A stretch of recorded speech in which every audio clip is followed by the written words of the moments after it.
Alright guys, I just wanted to make my second video of this thing. Of course I put the doors on it. I like to look with or without the doors. My last video, the first video on this, didn't have the doors on it. But I did make some just one change, and that was the tires. I kept the same stock scale looking wheels, the rims right here, but I got the WPL, they're softer tires. It's foam filled. They're nice and squishy, and they get a way more grip than the original wheels, which the original wheels is, here's one right here. The spare is the original stock wheel, and it's hollow, has no foam in it, and it's hard as a rock. It takes a lot for me to just squeeze it down that far. It's almost like plastic. And the only thing they got going for them is the looks. They look nice and scale, but that's about it. Well, these look just probably a little bit better in my opinion, and they're nice and soft. I don't know why WPL just doesn't use these kind of tires on all their RCs. I wish they would, because a lot of people would have different opinions on WPL, because in my honest opinion, tires is almost half your suspension. I mean, it's a very big part of the suspension. You know, if you have nice soft tires, they help take the bumps. You know, they work with your shocks, and they also, you get better grip. You can climb on stuff. Like yesterday, before I made the video that I made with this thing, if you notice, if you watch that video, I didn't drive over any of my log piles, and that's because the stock wheels would not let me do it. I tried and tried and tried, and I mean, it would start, but I just couldn't get the grip to get up over some of the higher peaks, the larger logs and stuff. So I didn't even bother. I didn't want to just go through the hassle.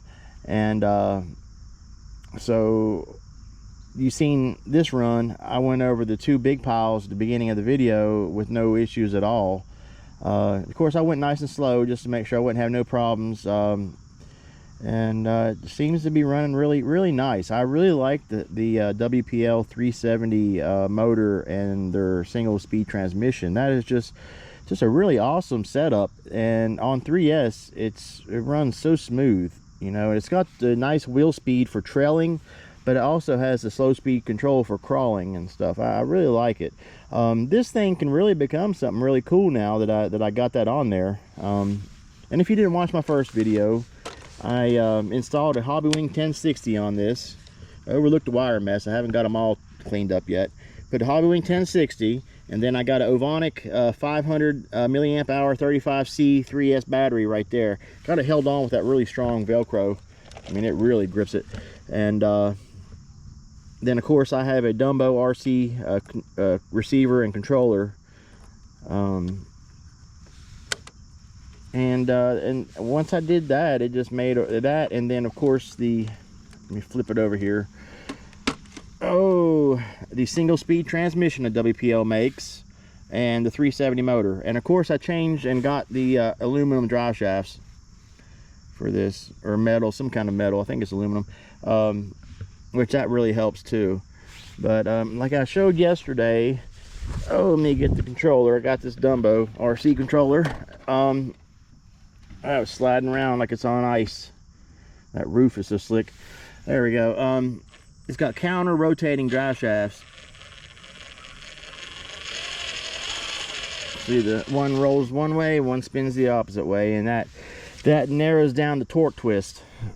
So I'm sure if I had this on 3S and both my drive shafts spun the same direction, with these very weak shocks that are still stock, it would probably drive like this. Like when I was under torque, it would probably just kind of sit, and all the force would go to one side, and it's called torque twist. If you guys, I'm sure a lot of you guys understand what I'm talking about, but any newcomers, it's called torque twist, and I can't stand torque twist. So having those drive shafts oppose each other like that, it's really awesome. It keeps that down, keeps that from happening. But this thing has a lot of low speed control, and it's a lot of fun. It's a very budget build. That's what my plan was with this. And what I did is I just got the cheapest version of this that WPL makes, and it's ready to run. And of course, you've seen what I did. I removed the motor and the transmission and the drive shafts, And of course now the tires, I upgraded those also, and I took the electronics out, put the Hobbywing 1060 and threw a 3S to it, and this thing has become a little, you know, starting to become a little performer. But let me know your thoughts of it in the comments, and if you like this video, hit that like button, guys. It really helps the channel and I greatly appreciate it. And I always read all your comments, and you guys are all respected. And yeah, if you have any questions, just hit me up. Or if you have any kind of anything you can add, like something you know about this that I don't know, you know, I'm always open for suggestions. It helps out. You know, we got to help each other out in this hobby. But all right, guys, like I said, hit that like, sub if you want, and thank you for everything.